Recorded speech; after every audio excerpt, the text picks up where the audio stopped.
For those that don't know me, my name is Tokunbo Shumbayo, and I'm the founder of Women Elevating Women. Hi everyone. Thank you very much and welcome back to this session.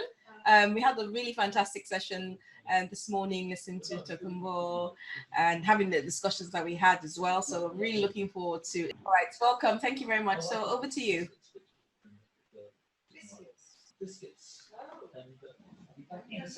Hi everyone. Hello, can you hear me? We can hear you. Remember, we're all on mute. Yes, so I can hear you. So yes, we can hear you. Oh, great. It's been awesome. Listening in from yesterday, I've heard the speakers. It's all awesome what we're doing. The collaboration we're having in here. I wish we can visualize this. I was saying to Tokunbo during the break that this is a platform to grow many of us, and is a platform where we can work together collaboratively to achieve our individual aims. So I am grateful for the privilege to be part of this WEM and WEWs rather. Yeah, and I've been from the beginning.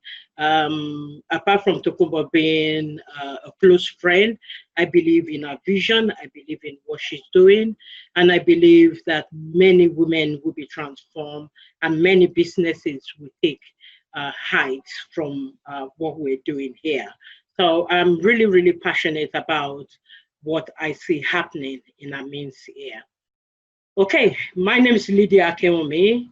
I'm a career consultant, and I also work for an housing association as an employment caseworker, which combines the role of a career advisor and a career broker. So I am that person that support the clients and also work with many employers to find the right candidates. So today I am going to be sharing on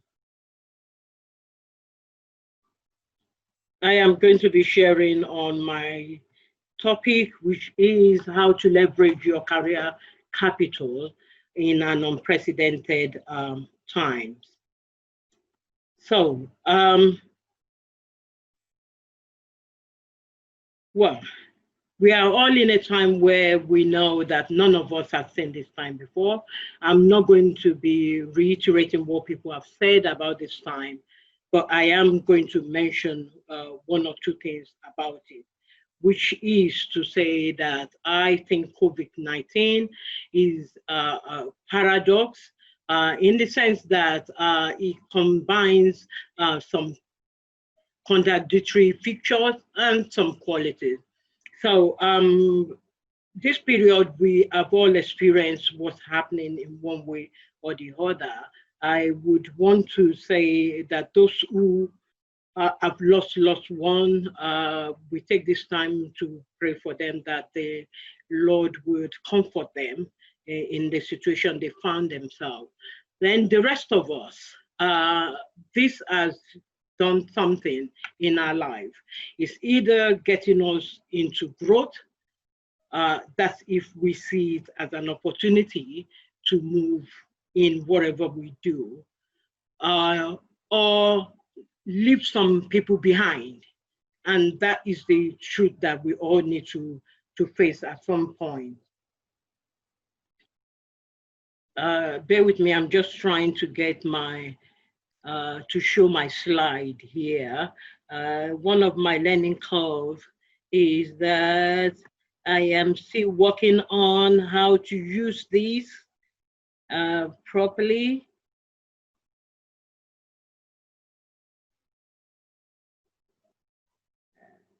From the beginning. Yeah, can you see my slide now? Yes, we can see it. Yeah, okay, great. Right, so as I was saying, one is in one way either using this time, as I said, is a paradox, is a time that is shifting the whole world. that we couldn't resist what is happening right now. It has to happen, and we have to adapt to it or fit ourselves into it or see the opportunity that exists in this period.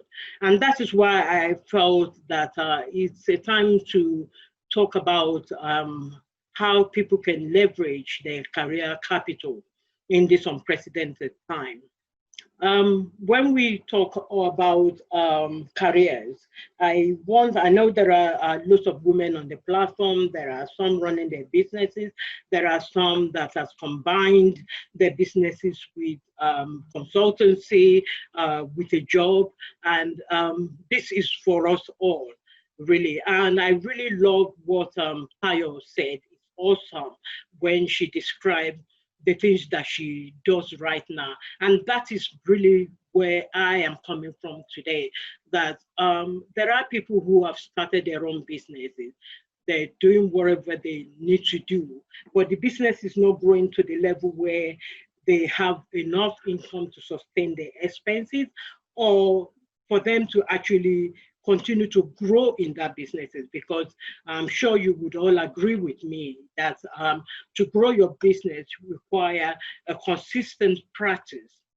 So if you don't have the clients coming in, why are you just sitting around? Why are you not using those skills either in a voluntary sector or in a paid employment where you are actually trading your skills, your competence, for you to actually grow in whatever you believe is your expertise.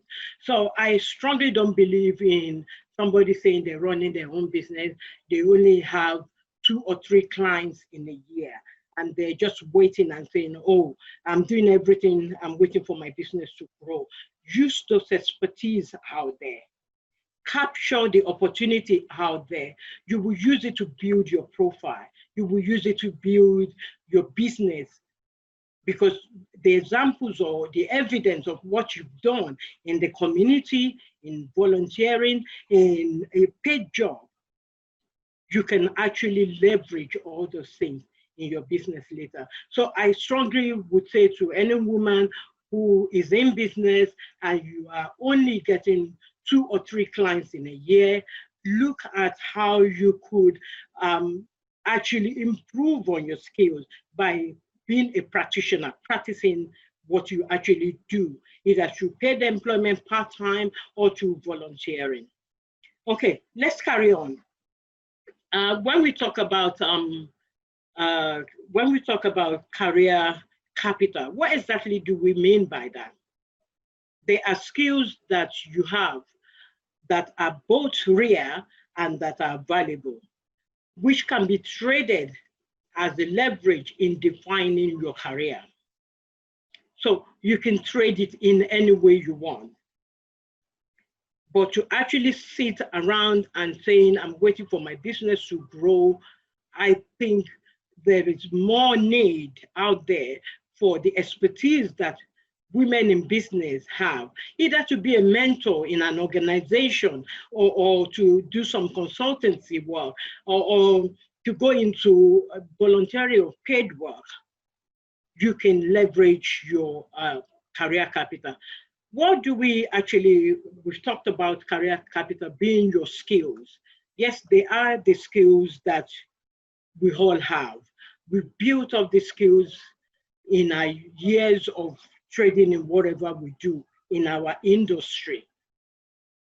And I look at it as an economist would say, a capital.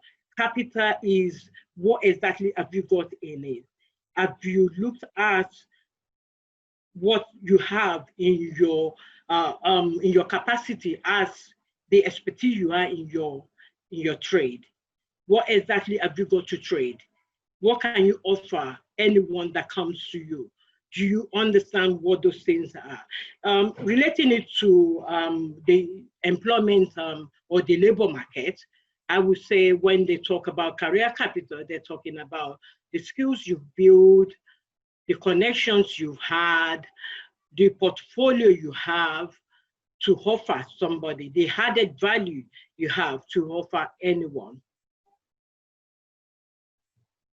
So let's look at the 4 areas that make up our career capitals. The skills, as I said, in terms of the skills, from an employer perspective, they only use one language, and their language is competencies. And they prefer to use it as competencies. Why? Because they want somebody to tell them about their skills by relating to the evidence they have of actually using those skills. So to say I have an excellent communication skill does not mean anything to an employer, but I need to describe and give evidence of how I've used my communication skills for me to say it's an excellent one.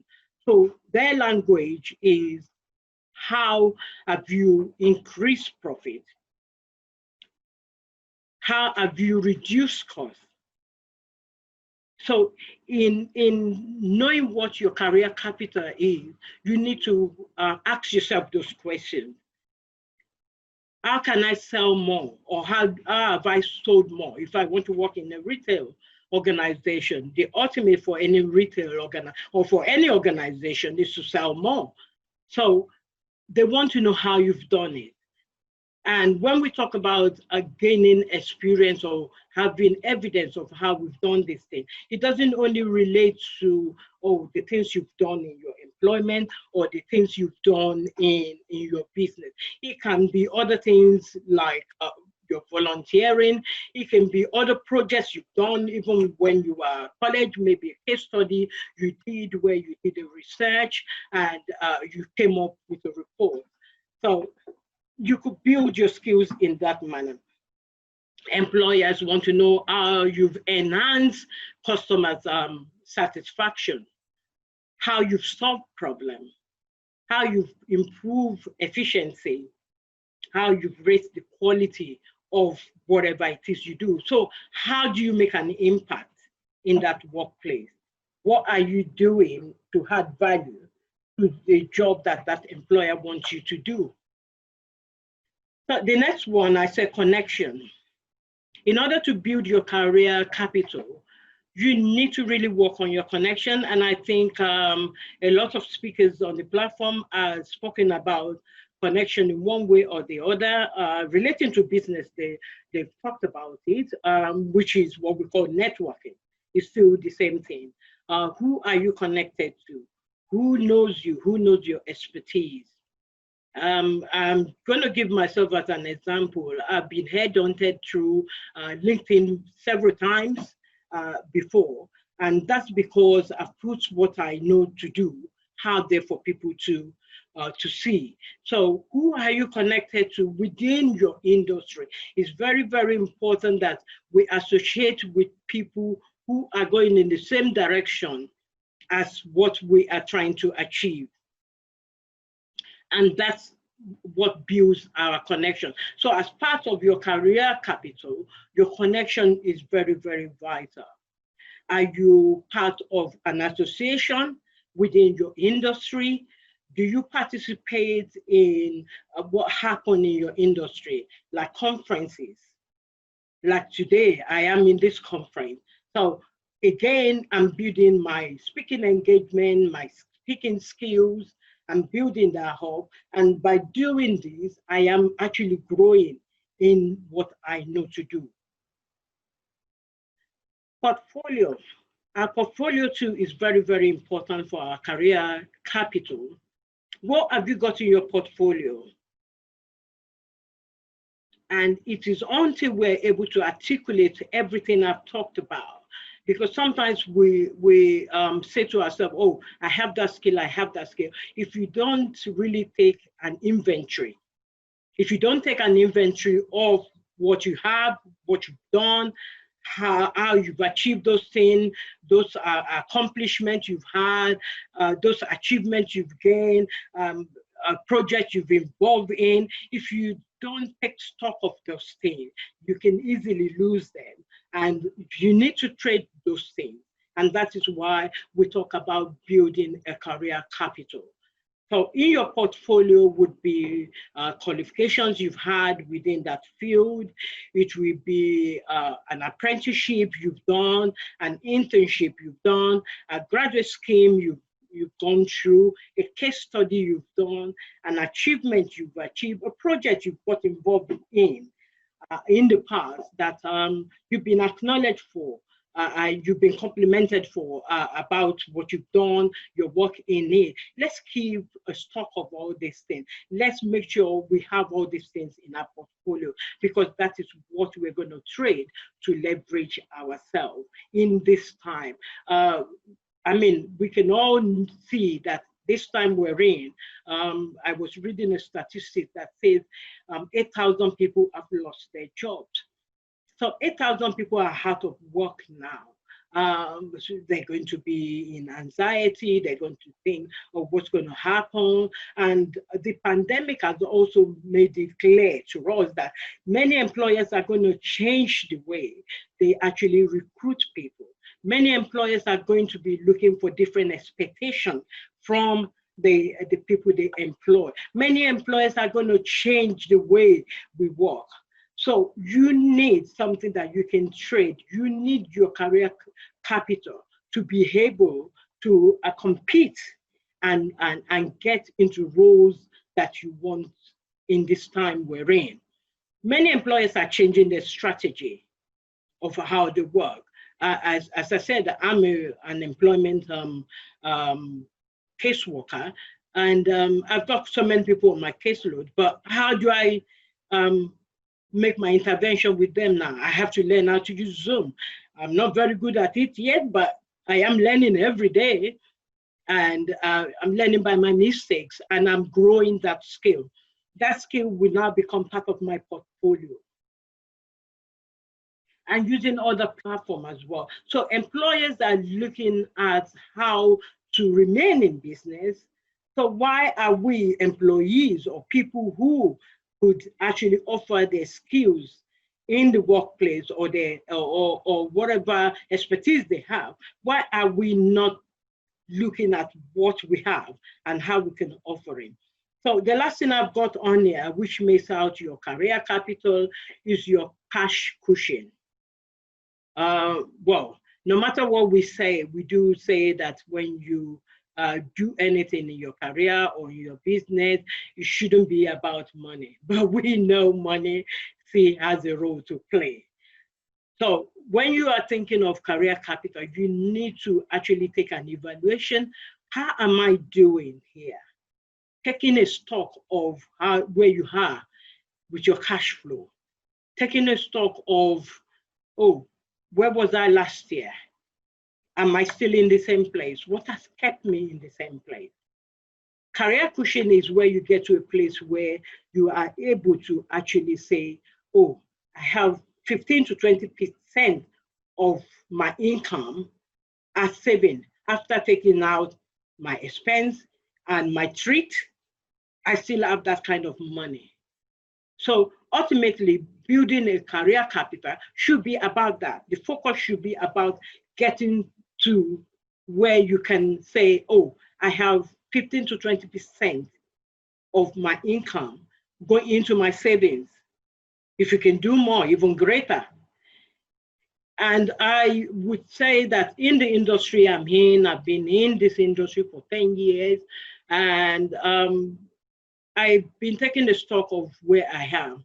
And thank God I've been able to hit that cash cushion of saving more than my 20% out of my salary through being conscious of it and focusing on the goal of what I want to achieve and what entails my career capital. So, right, how do we do this? Having what we call a craftsman's mindset. I looked up what a craftsman does. And a craftsman is somebody that works with their hand to build something. But when they're building it, they have a picture in mind for the end user. So they are that kind of people that would take their time with whatever they do, but with a focus in mind. and with a direction in mind, with a commitment and a consistency in what they want to do. So you want to get to a place where, by Cal Newport, it says, so good they can't ignore you.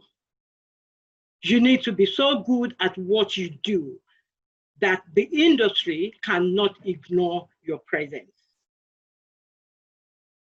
So even when I'm on LinkedIn or I'm not on LinkedIn, I still get this presence.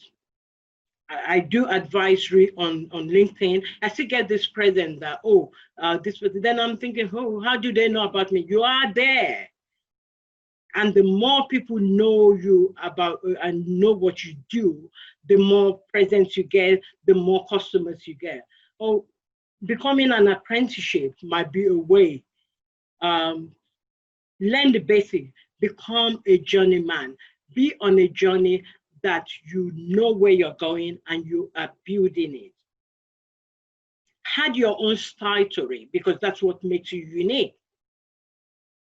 That's your unique selling point. And attain masteries in what you do. During this COVID period, I completed a level 6, which is equivalent to a degree level qualification. So this period for me is an asset, is a building for me. And we can all think of those skills we need to grow more in. We can all look at what we do and think, okay, I need to improve on this certain thing. And there are many resources out there to help us to grow in those things. So by the time we fully come out of this pandemic, you are more than what you had before pandemic. And that should be the language.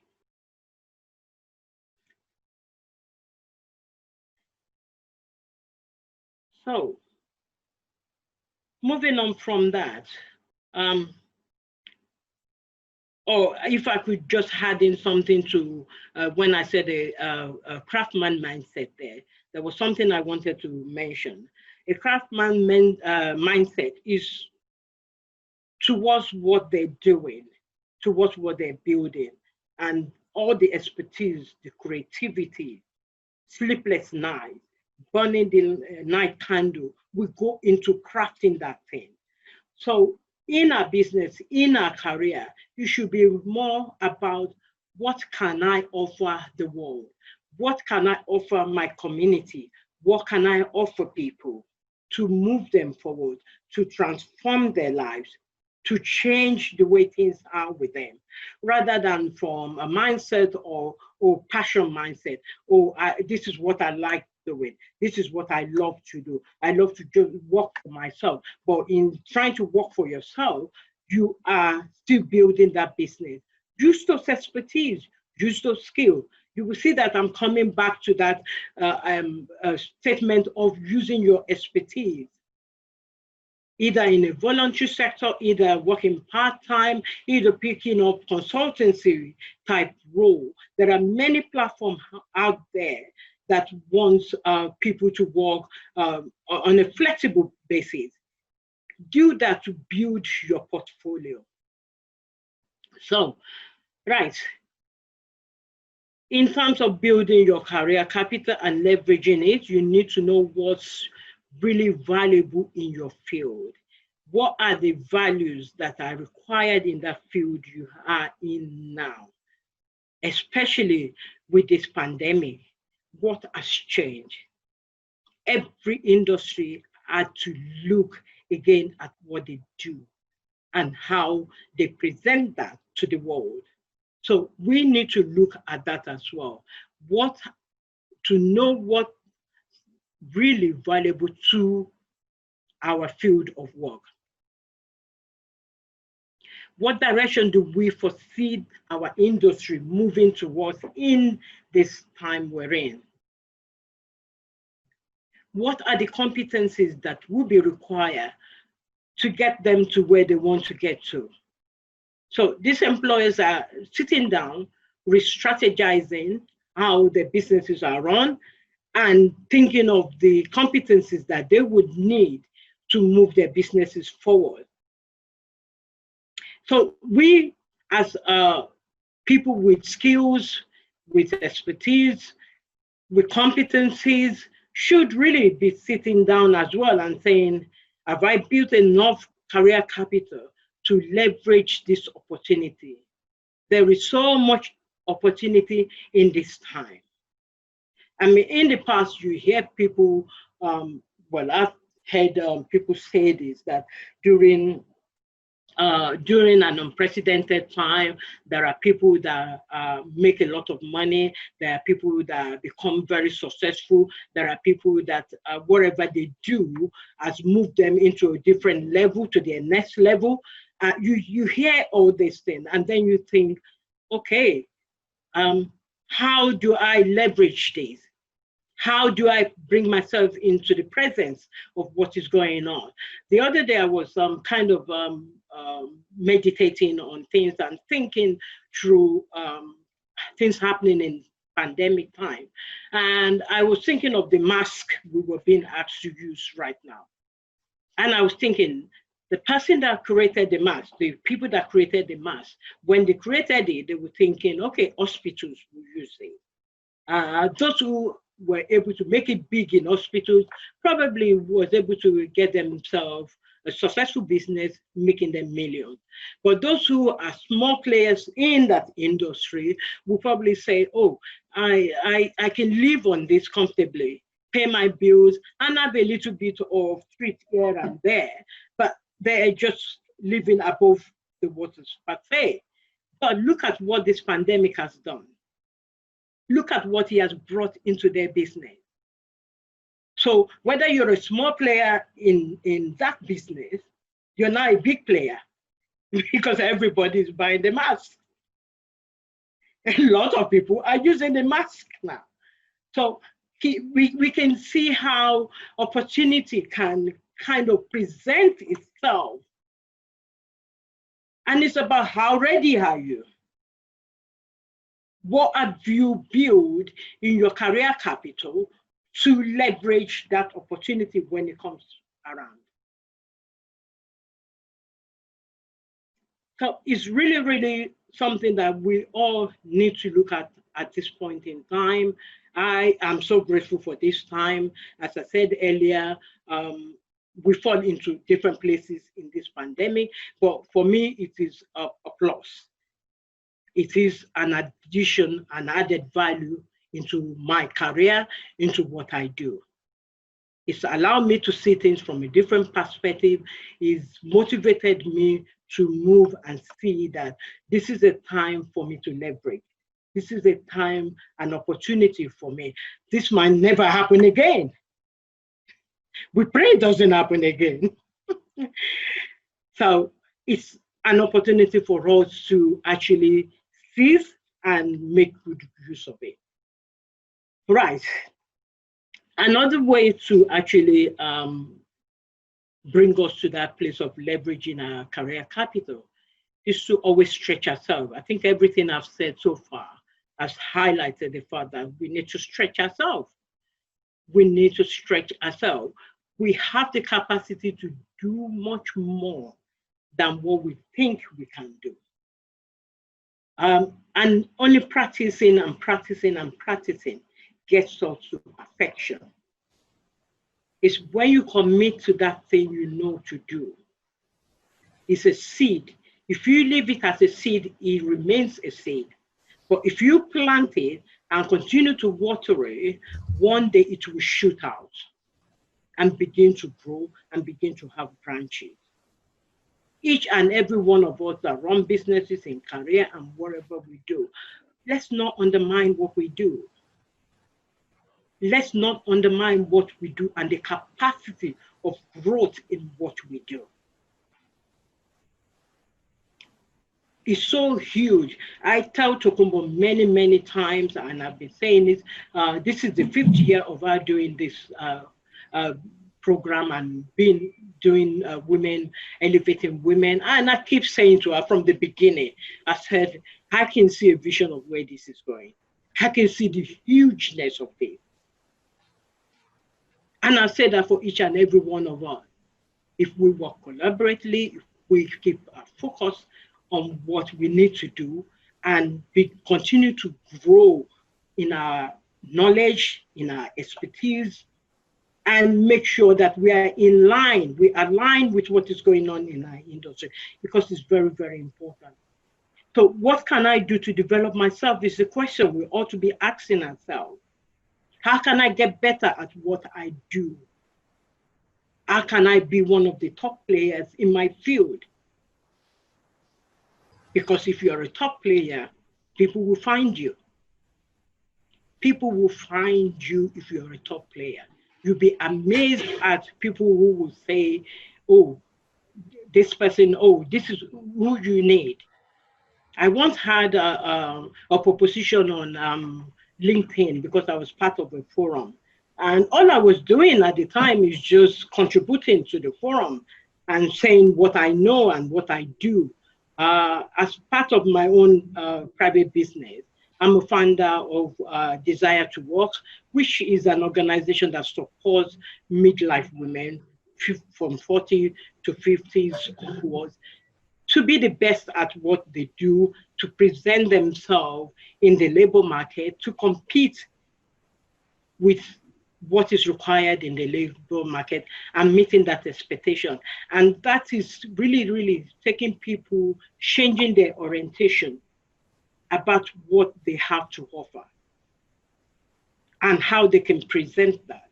An example of that is I once had a lady who has been in NHS and she's done a lot of work, many years of experience in it.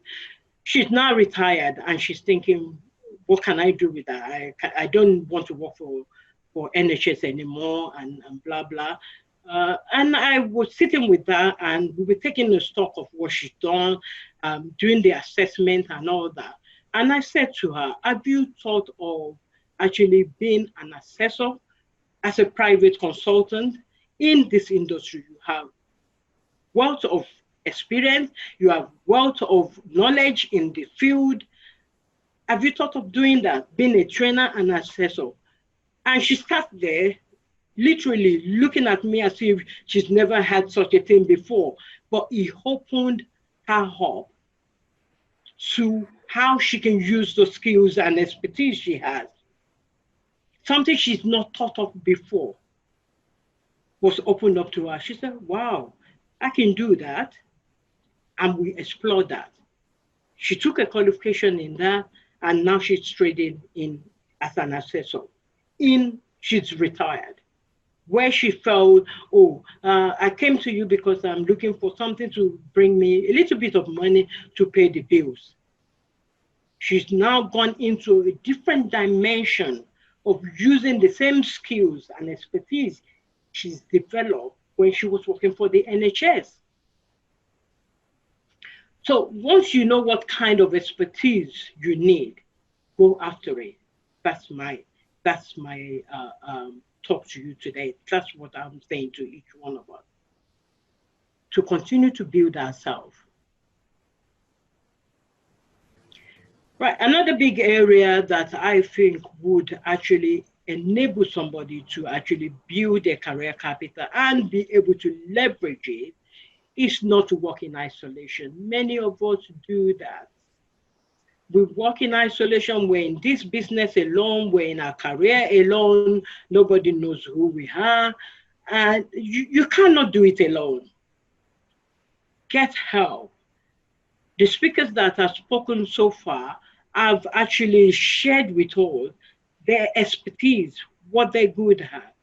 I may be good in my area, but not good at, like Mariam was saying, you might be good in your topic, but not good at business, how to build a business. Get a coach, get a mentor, get somebody to support you. Be in an association with like-minded people, like this platform of Women Elevating Women, where we've got lots of women that come together. You do not know how I appreciate every woman on this platform. Every woman that has decided to join this platform has not joined it just for themselves. They've joined it for all of us. we are all going to build ourselves up in the areas we want to develop in. And I pray that this platform will be a platform where we're very authentic, we're very transparent in terms of, oh, I need help here. And I know that, Mariam can help me, Julia can help me. And one other thing I would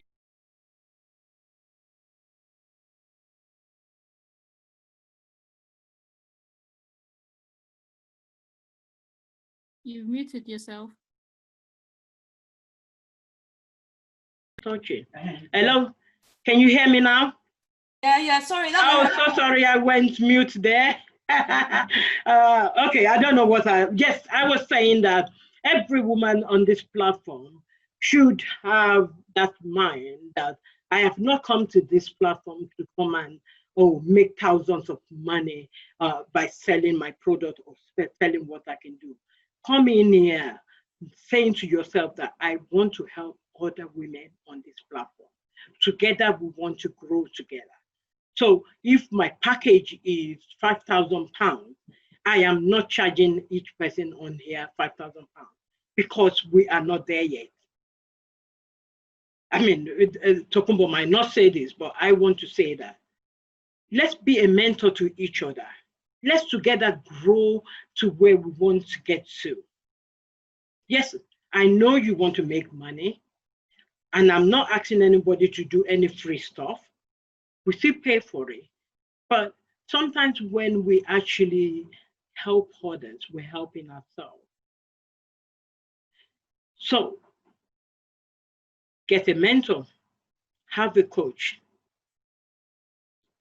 A mentor and a coach would really help your thought and your accountability. The mentor I have in my life helps me to be accountable. And that is one of my strengths, actually. If you want to get Lydia, make her accountable. Because my personality does not like to disappoint other people. My personality wants to give to other people. I want to keep to my word. And because that is my trait, for you to get me to work, just make me accountable. And you'll be amazed at what I'll come out with. Even if it means I'm going to have sleepless night, I will deliver. And that's where we all need to work towards.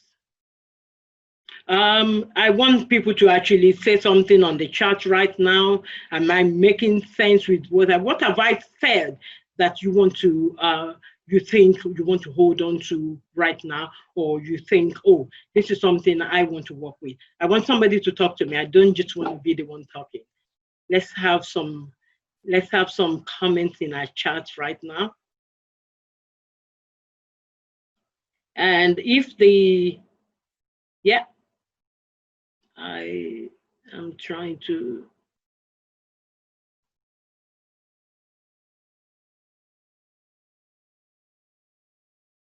Before I continue, I want to see that chart and see what people are saying.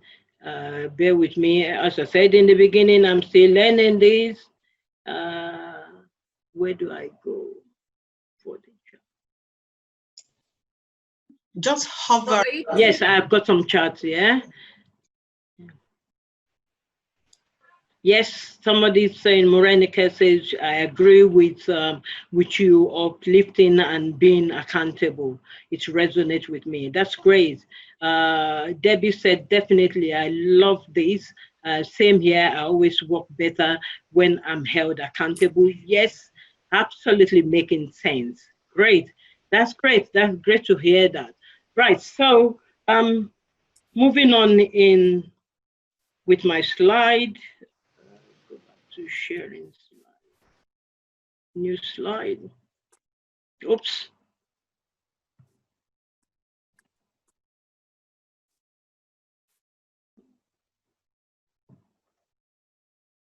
Right.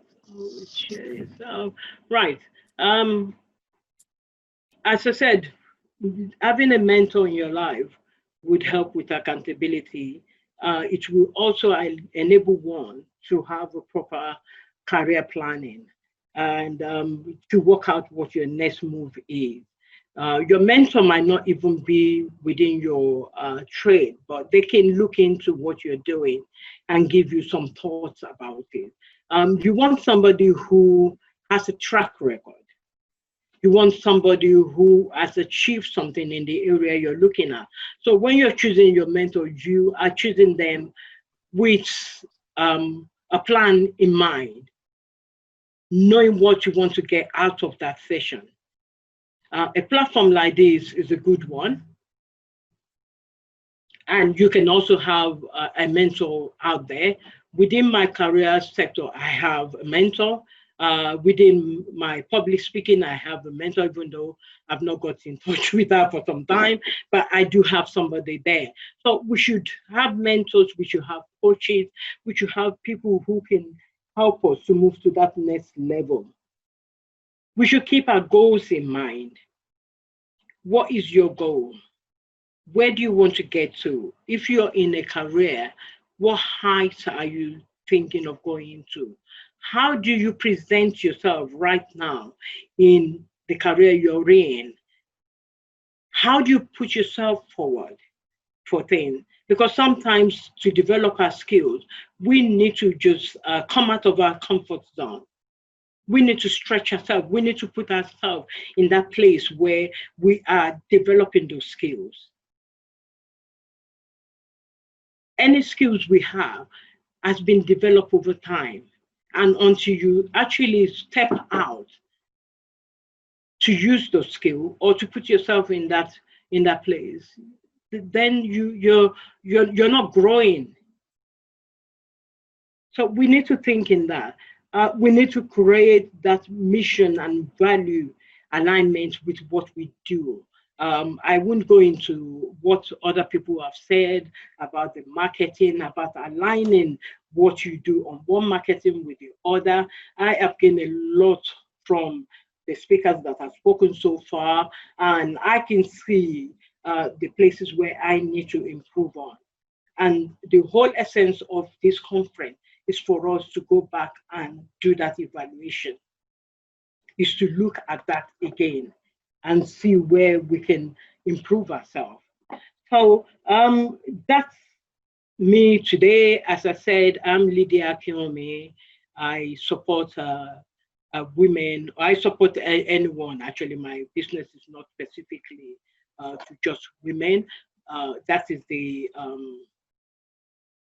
work aspect of it, but my business aspect actually just support midlife women. Yeah.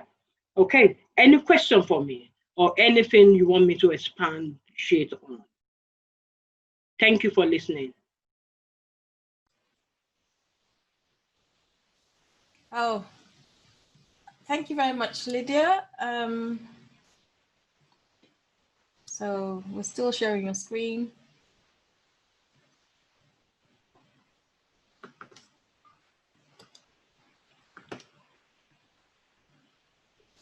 Great. Oops. No. Hello. Can you, if you want to say something, unmute yourself. Let me hear it. Can you hear me? Yes, I can. Yeah. Oh, so that's fine. That's fine. We're still seeing your screen. Yes, I'll take off the slide now. Yes, very informative. Thank you, Lydia. Yes, thank you very much. Very interesting. Yeah. So any questions, anybody? Well, thank you, Lydia. That was really, really good.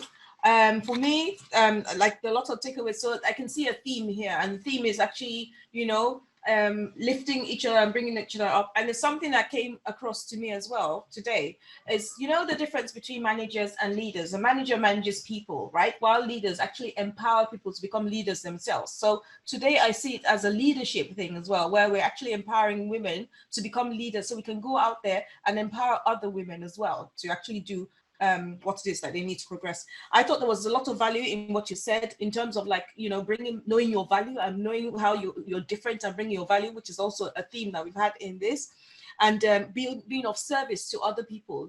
Think to be served first. Yeah, I mean, if anyone knows Stephen Covey's, is it 7? I can't remember what it's called now. Anyone out there remembers to remind us? 7 habits of highly effective people. Thank you, Tokumbo. 7 habits of highly. So she says like seek to be understood first, seek to serve first. That's kind of, and it's so important. Also, growing together, whether we like it or not, right? When it comes to some certain things in our lives, and we all know what they are, the media has been quite destructive in terms of Lillian is trying to get in terms of females, women, and race, and kind of like pitch as if we're pitching against each other. We need to go out and show the world that, look, we're uniform, doesn't matter what race, color, creed, we're women, we're females, and we're going to actually do this, and we're all going to grow together, right? So Tokumbo has created this hub for us. And the other thing that, Lydia, that I really like that you said, which is when you said, get help. You can't do this alone. Don't just pretend, because you take ages. Get help from the people, from the experts, the people that know, because other people will get help from you. And if you can't reach out to other people to help, how do you expect other people to reach out to you as well? So don't try and do it alone. Get help. We're here to help. Like, I'll pitch my business as well. My prices are relatively quite high, but within the group, there's going to be really special prices, because what I want is for people to be able to come and learn and take it away and grow, because that's what we're here for. So thank you so much. And one other thing I was going to say,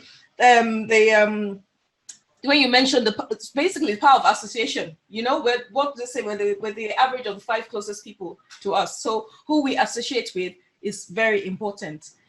So thank you so much, Lydia, for that. If anybody, before we go on, we still have got some time.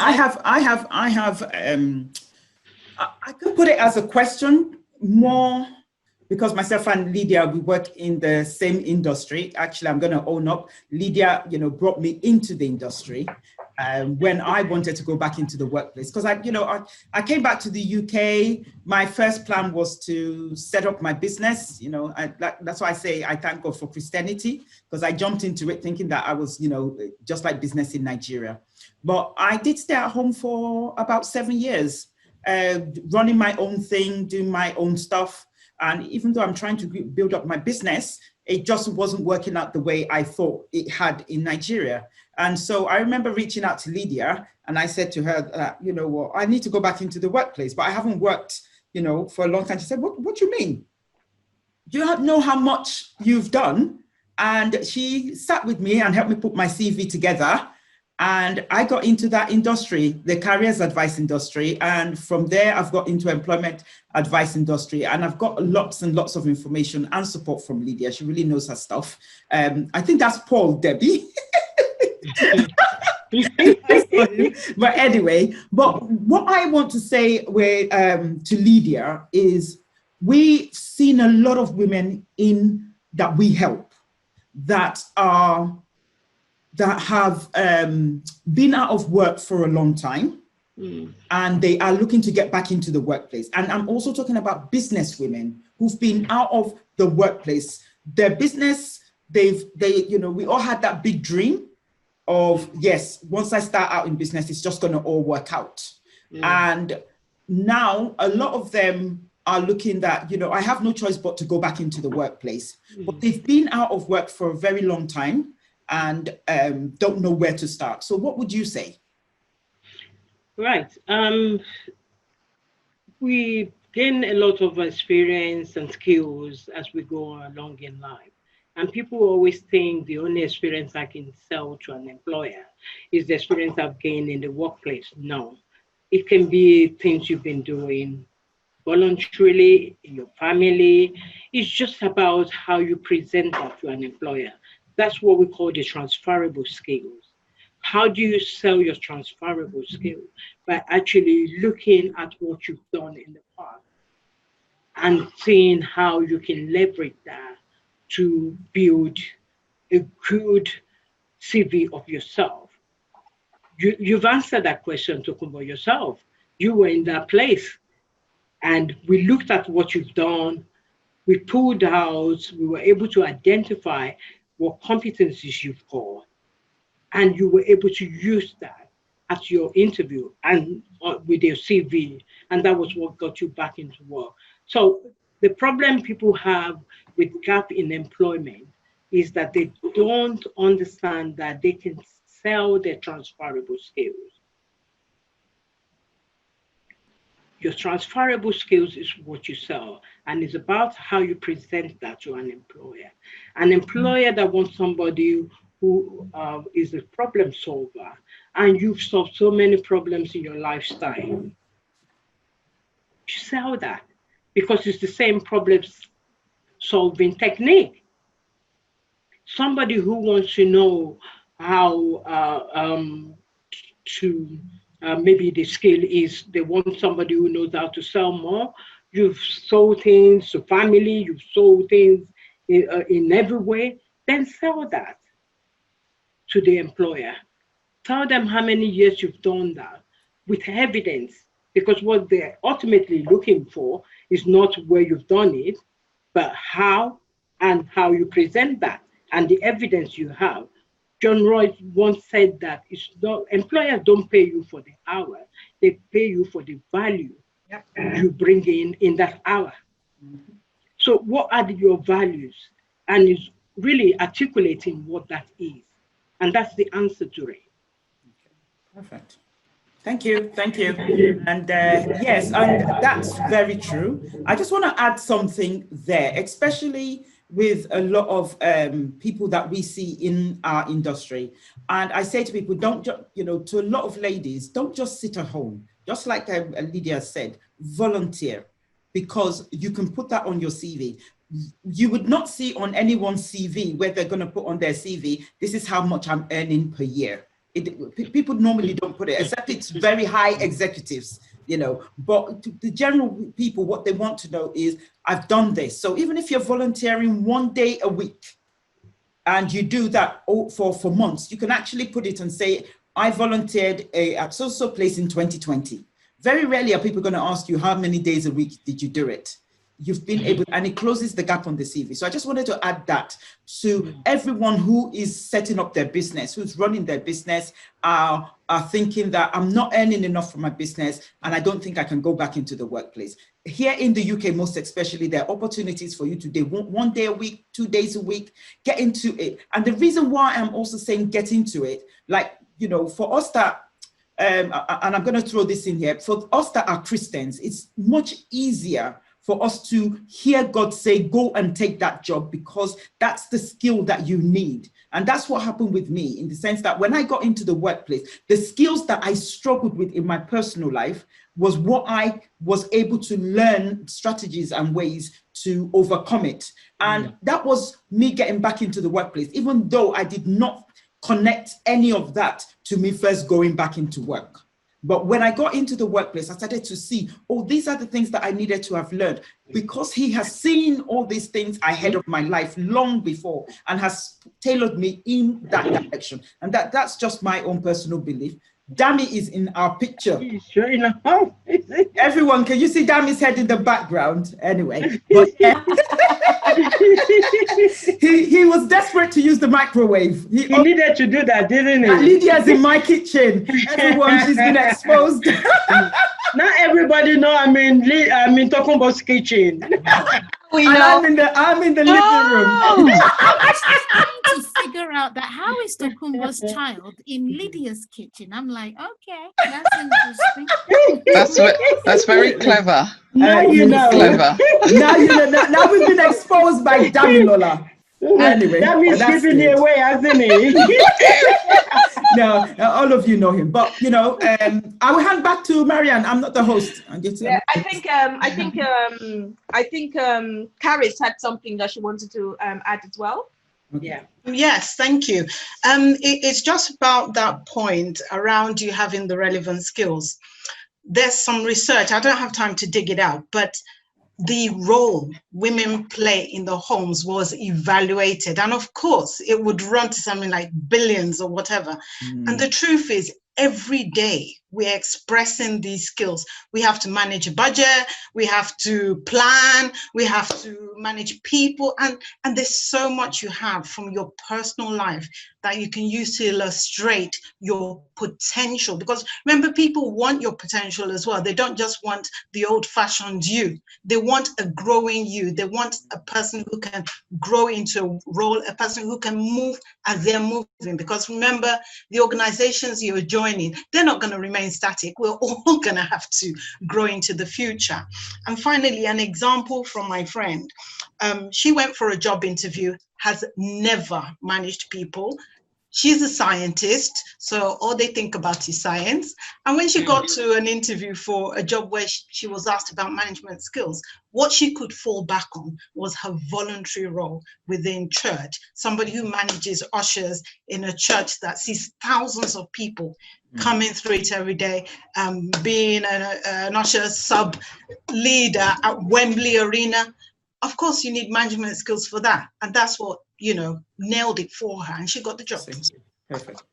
What I'd like to add to that, can I add that to that? You see, what is so important there is in every single example that Tokunbo has given, that Lydia has given, that Caris has given, that every example, guess what? The one thing they've had in common, and the ones I did, they've taken action.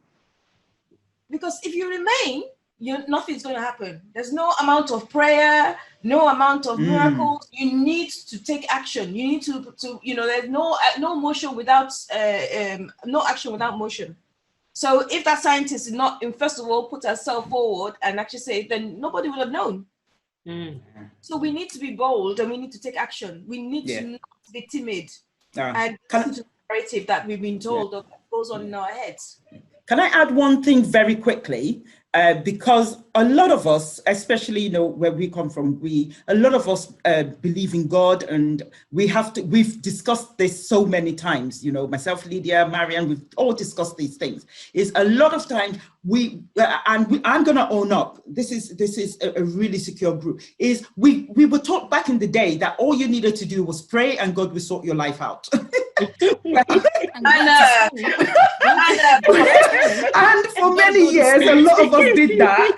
As far as you show up at church and you do all that, God is going to bless you. And, God bless them for those years. But we've come to realize that He does not work like that. You don't eat no work, you don't eat. I always say all that investment in going to church and doing that, blah. When are you going to practice all those things? Exactly. How are you going to practice it? The man from heaven, the miracle is right now Zoom. Well, this is exactly. Absolutely.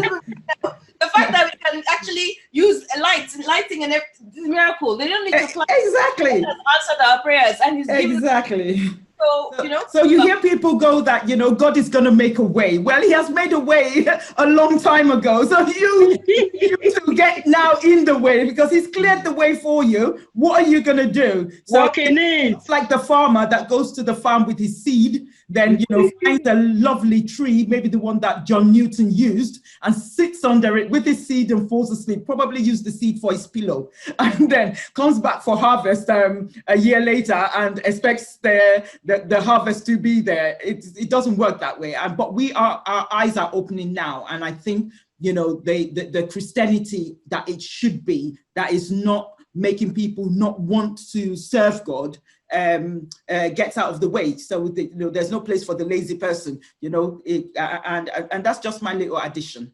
But yeah, everyone. Okay. So thank you. I think thank you very much for that.